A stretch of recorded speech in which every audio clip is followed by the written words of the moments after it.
Hai guys, sesuai dengan judulnya, di video kali ini gua mau membahas tentang iKON. Yap, 3 member iKON yaitu Bobby, June, dan juga Donghyuk diundang ke sebuah acara TV. Dan di sana mereka menceritakan secara terang-terangan tentang hengkangnya BI, tentang pernikahan Bobby, dan lain-lain. Dan tentunya ini adalah hal yang menurut gua sangat menarik untuk gua bahas. Karena jujur gua bacanya sedih, tapi juga salut sama mereka. Ada banyak hal yang pingin gua bahas di video ini mengenai iKON. Dan ini gua ambil translate-nya dari portal berita Pencave di Instagram yang berjudul iKON berbicara tentang hengkangnya BI, popularitas grup yang menurun hingga pernikahan Bobby, begini kata netizen Korea. Oke, gue mulai dari perkataannya Donghyuk ya guys. Donghyuk bilang, yang rumit adalah kami tidak tahu mengapa kami cemas. Kami berada di tahun ke-8 sejak debut dan termasuk hari-hari pelatihan. Kami hidup bersama lebih dari 10 tahun. Kami mengingat momen luar biasa dari debut dan merasakan kebahagiaan sesaat dari kesuksesan karena kami menerima begitu banyak cinta. Namun semua anggota memiliki kecemasan yang tidak dapat diidentifikasi ini. Selanjutnya June ngomong nih guys, sebagai permulaan kami berada di tahun ke-8 sejak debut. Sejujurnya kami memiliki 2 prime time, sekali pada debut dan sekali dengan love scenario. Tetapi ketika melihat secara kritis, kami tidak memiliki pengaruh yang sama seperti di masa lalu, dan setelah itu kami telah tidak dapat bergerak lebih dekat ke puncak dalam hal popularitas. Kami bahkan tidak tinggal di tempat yang sama. Aku pikir popularitas kami telah jatuh jika dilihat secara adil. Oke, gue mau meng-highlight dulu pernyataan dari Donghyuk dan June ini. Donghyuk bilang bahwa member iKON tuh sekarang memiliki kecemasan yang tidak bisa diidentifikasi. Dia juga bingung kenapa padahal mereka ini udah di tahun ke-8 sejak debut dan juga udah 10 tahun tinggal bersama gitu. Omongan June yang paling bikin gue nyes karena June bilang bahwa iKON tuh pernah punya 2 masa prime time atau 2 masa kemasan lah intinya. Dia bilang bahwa masa kemasan yang pertama atau prime time yang pertama adalah saat debut dan yang kedua adalah saat love scenario gitu. Dan June sendiri nih yang ngomong bahwa dia ngerasa bahwa popularitas mereka atau iKON ini sekarang sudah turun gitu, udah nggak sama lagi seperti dulu gitu. Mereka udah bukan di tempat yang sama masa kemasan atau masa prime time-nya, yaitu di era love scenario maupun di era debut dulu gitu. Lanjut nih guys, Donghyuk bilang yang mengejutkan adalah orang-orang tidak tahu iKON meskipun mereka tahu love scenario, meskipun itu adalah tahun terbaik kami, orang tidak tahu siapa yang ada di iKON. Ini adalah fakta yang diomongin langsung sama idolnya gitu. iKON tuh terkenal banget waktu era love scenario. Lagunya jadi anthem nasional yang dinyanyiin dari orang tua sampai bahkan anak-anak gitu. Tapi Donghyuk bilang bahwa orang-orang tuh tahu love scenario tapi orang-orang nggak tahu iKON gitu. Nggak tahu siapa aja member iKON. Segitu beratnya jadi idol di Korea gitu. Karena idol itu memang sampai sekarang masih kayak bahasanya apa ya? Masyarakat itu nggak peduli-peduli amat sama idol tuh siapa, anggotanya siapa gitu. Kalau lagunya enak mereka dengerin gitu. Dan ketika ada idol-idol yang sekarang besar banget dan dikenal bahkan sama member-membernya, sama publik Korea, berarti memang mereka hebat gitu. Karena di sini era love scenario itu era gede banget, tapi Donghyuk sendiri bilang bahwa banyak masyarakat itu tidak kenal siapa yang ada di iKON, tidak kenal iKONnya, tapi tahu love scenario, mereka nyanyiin love scenario gitu. Lanjut Donghyuk bilang gini, sejujurnya waktu yang sulit bagi kami sebagai tim adalah ketika BI pergi. Di video itu dia ngomong BI Hyung pergi ya, dia benar-benar ngomong BI Hyung pergi dan kami menjadi 6.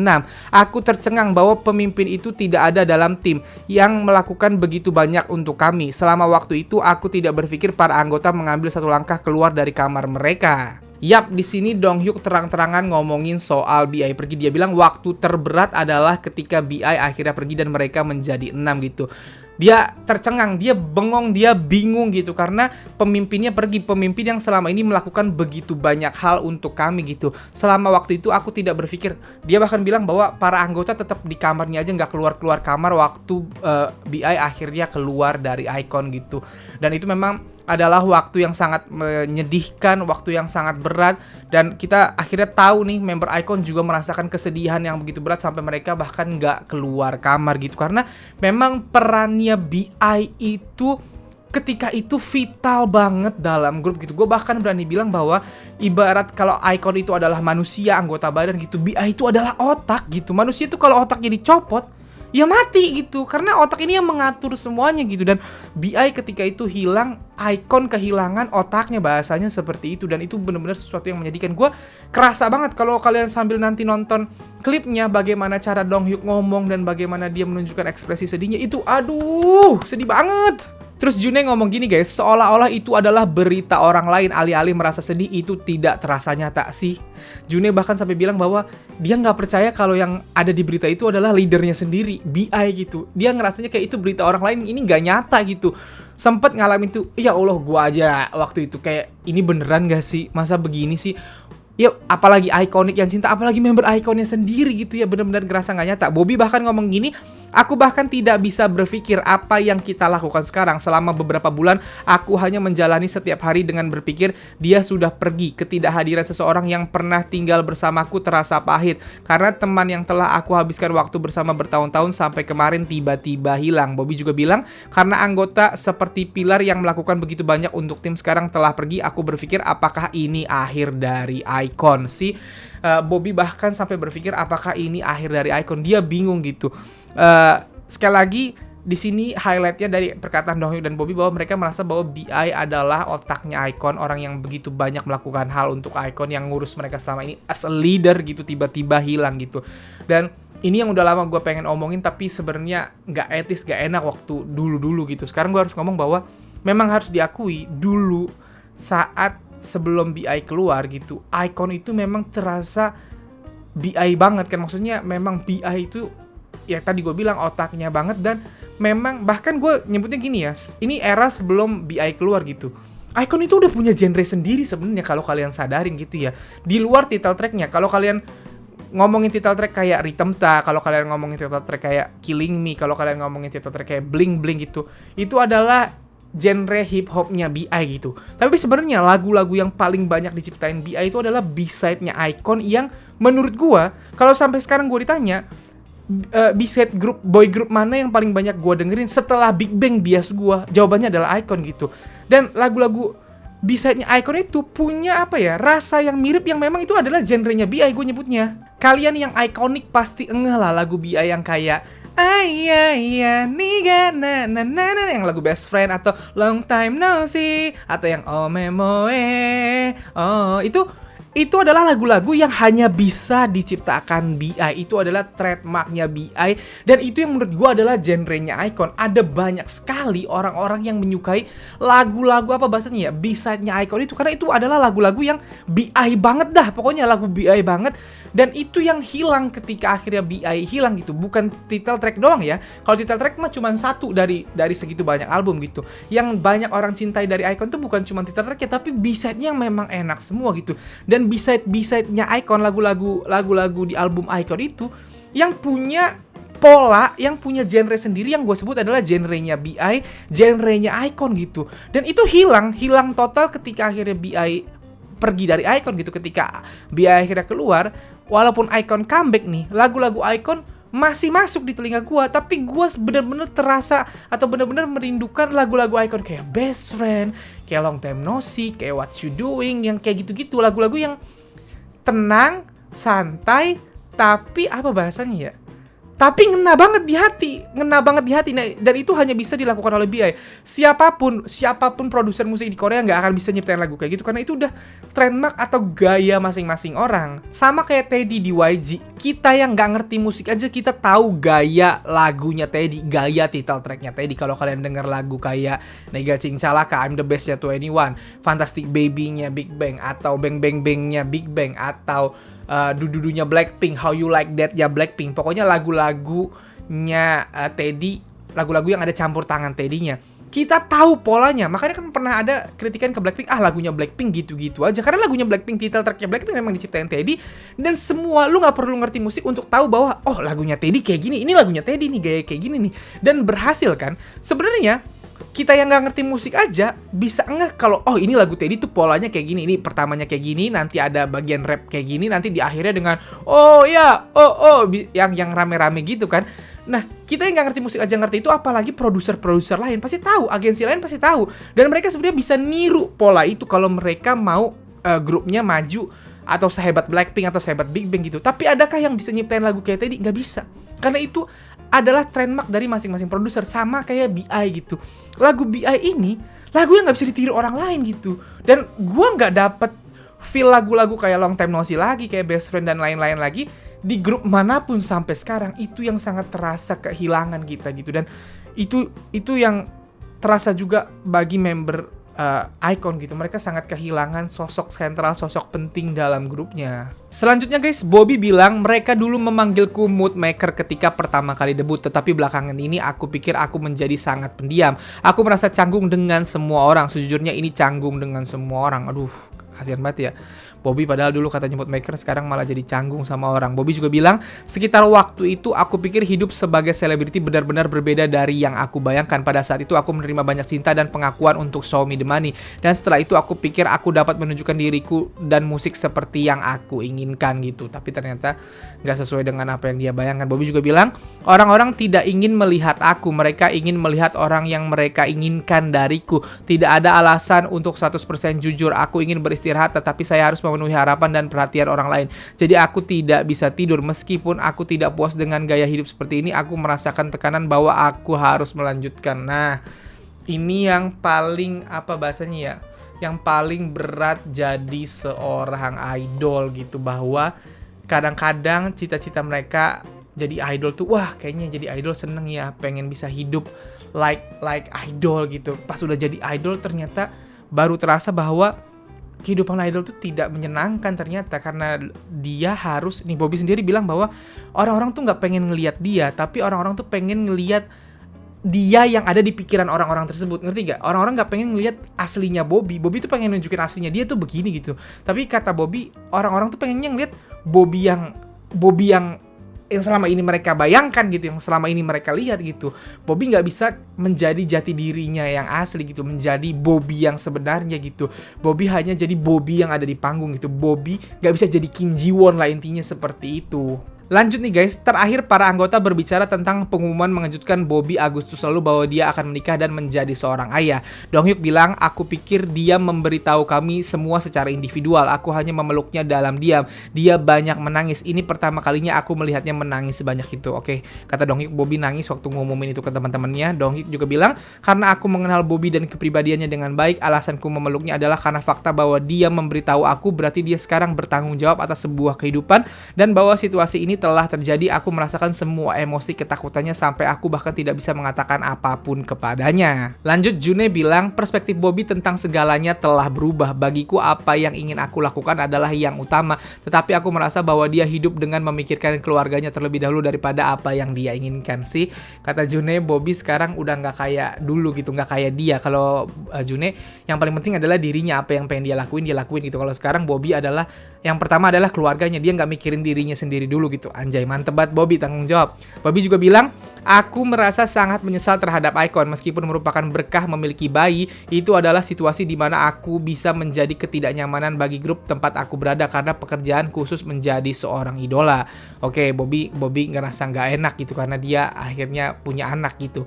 Terlepas dari kekhawatirannya, Bobby mengungkapkan bahwa dia secara individu menjelaskan dan meminta maaf kepada setiap anggota yang semuanya memberkati dan memberi selamat kepadanya sebagai balasan. Bobby bilang, ini adalah pekerjaan di mana kamu harus menjadi panutan bagi anak-anak dan remaja, tetapi kehamilan sebelum menikah tidak cukup teladan. Dalam hal itu saya merasa kasihan kepada penggemar bahwa aku tidak menjadi teladan. Bobby, daripada sebagai manusia Kim Ji Won atau idola Bobby, aku akan berbagi dan menunjukkan banyak hal kepada semua apa adanya. Jadi tolong nantikan itu. Oke, jadi itu adalah pernyataan dari Bobby mengenai dia punya anak dan juga punya istri gitu. Awalnya dia sangat takut membebani tim karena dia adalah idol, dia punya grup gitu. Dia sedih kalau grupnya sampai namanya intinya gitu. Dia akan sedih kalau nama grupnya jadi jatuh gara-gara dia yang punya anak dan juga istri gitu. Karena di sini Bobby sendiri bilang bahwa pekerjaan dia sebagai idol harusnya sebagai teladan untuk anak-anak dan remaja. Yap, gue pernah ngebahas ini. Kenapa idol Korea, kenapa boyband dan girl band di Korea itu dipanggilnya idol atau disebutnya idol? Kenapa nggak disebut musisi aja? Karena mereka memang diplot atau diciptakan untuk menjadi idol, idola untuk siapa? Untuk remaja dan anak-anak. Makanya nama mereka idol. Dan karena mereka diperuntukkan untuk anak-anak dan remaja kebanyakan, makanya masyarakat Korea yang dewasa memandang remeh mereka gitu, karena mereka dianggapnya kayak ya lalu cuma buat halu-halu remaja gitu. Itu yang selalu jadi kekurangan untuk idol gitu.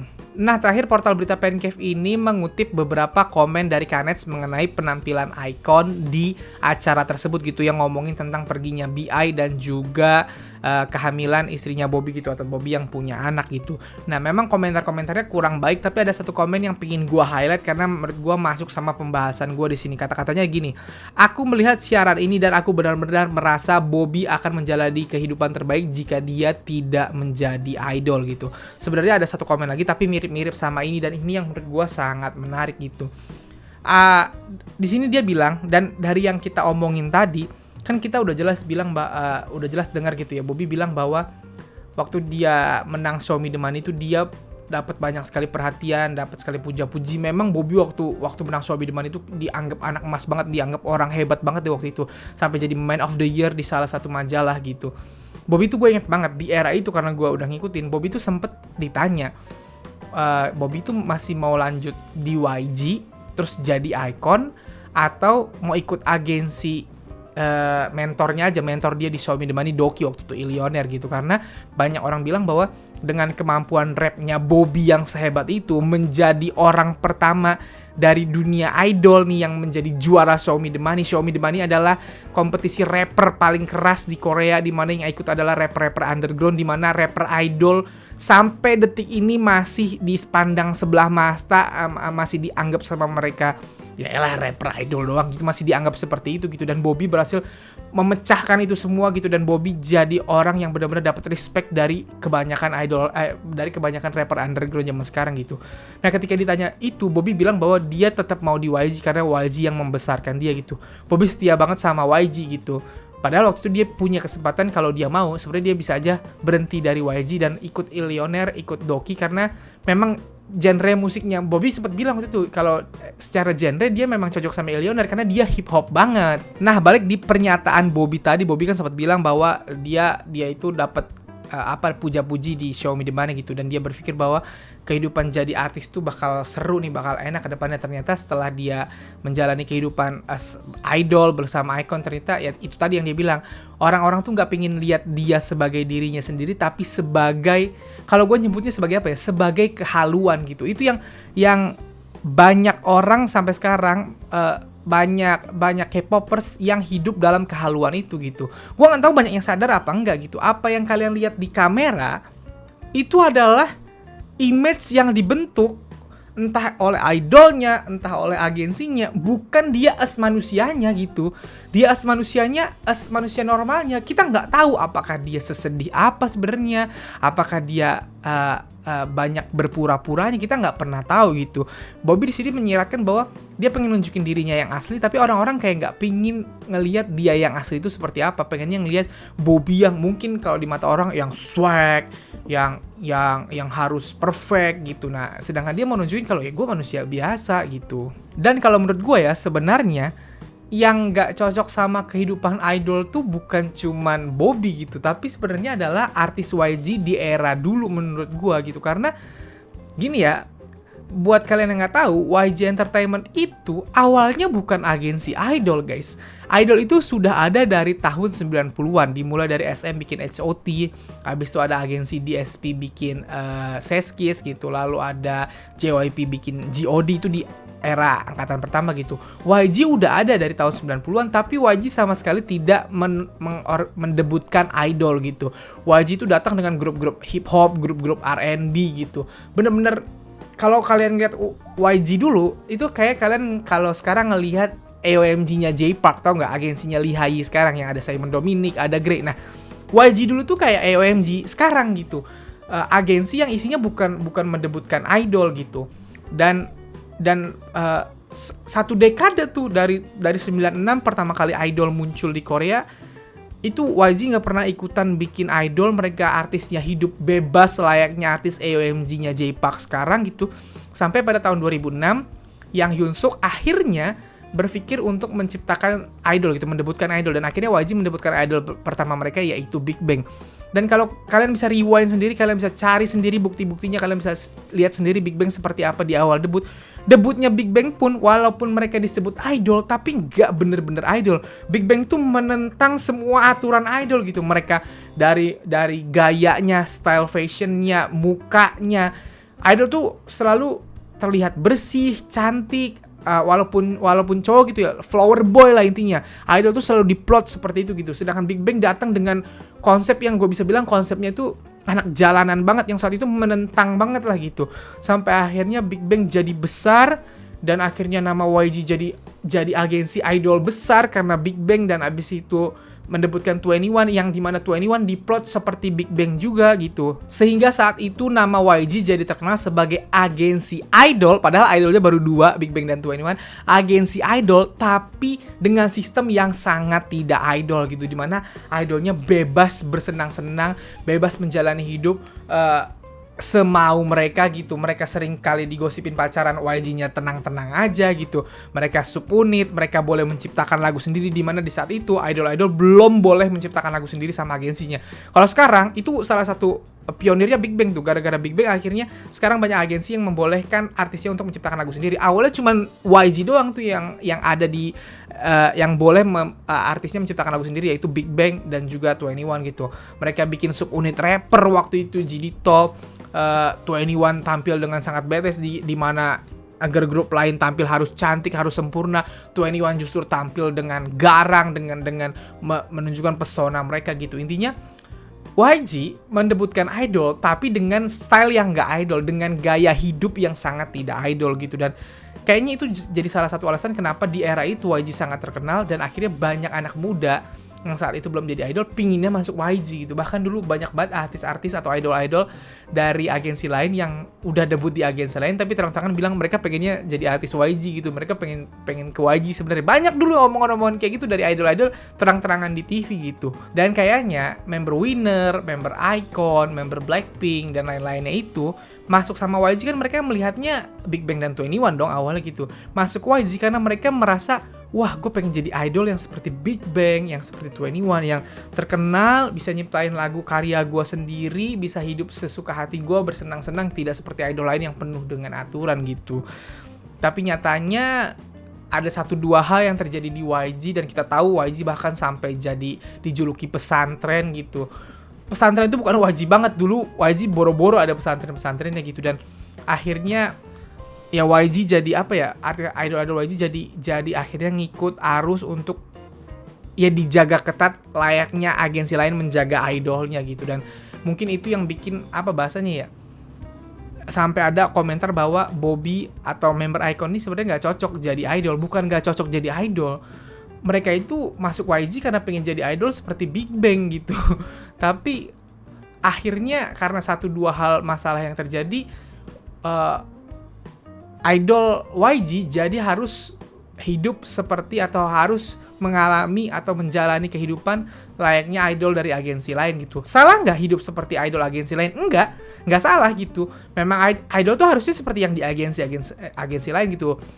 Menjaga image-nya, menjaga citranya, hidup harus diatur banget, nggak boleh pacaran dan lain-lain gitu. Cuman mungkin kebanyakan orang dulu, karena gue pribadi dulu sempet ngehalu-halu gitu, gue pengen deh jadi idol tapi di YG biar kayak Big Bang. Gue aja dulu pernah kayak gitu waktu gue masih muda gitu. Itu yang dirindukan, dan gue yakin ada banyak sekali fans dari idol-idol YG yang merindukan itu kan. Kita bahkan ngelihat kemarin aja konten YG Family yang akhirnya nyatuin Jennie, ada Maino, ada Jinu, ada Jinwon sama Song, sama Yoonhyung gitu, sama ada member Treasure gitu. Mereka bareng-bareng tuh kita seneng banget gitu, karena itu YG yang gua kenal gitu. YG itu seperti itu dulu. Makanya kita ngelihat Donghyuk sama Lisa bikin TikTok bareng tuh happy banget rasanya gitu. Ngelihat Jennie sama Maino kemana-mana bareng, foto berdua gitu. Itu yang kita seneng, karena itu dulu yang gua lihat gitu. Gua pribadi apalagi, itu dulu yang gua lihat gitu. Dan ya susah juga sih mengharapkan itu kembali gitu. Sekali lagi karena ada banyak hal yang terjadi, ada banyak masalah-masalah yang terjadi gitu. Gue nggak tahu apakah YG bisa kembali seperti itu lagi, karena sampai detik ini gue belum melihat sama sekali ada agensi yang seperti YG yang dulu. Kalau ibarat kata gue bilang tuh adalah YG yang dulu adalah taman bermain, tempat bersenang-senang dulu. YG Entertainment dulu, artis YG tuh menunjukkan kalau mereka bisa ngapain aja, mereka bisa collab sama sana sini kalau mereka mau gitu. Mereka cowok cewek nggak nunjukin batas gitu. Mereka bisa party kapan mereka mau party, padahal mereka idol statusnya gitu. Itu yang dulu dirindukan gitu. YG dulu adalah bentuk dari apa ya bahasanya? Kalau gue nyebutnya adalah kayak semacam ini loh, pendobrak gitu. Anak-anak muda dulu seneng sama artis YG karena YG itu dianggap sebagai apa ya?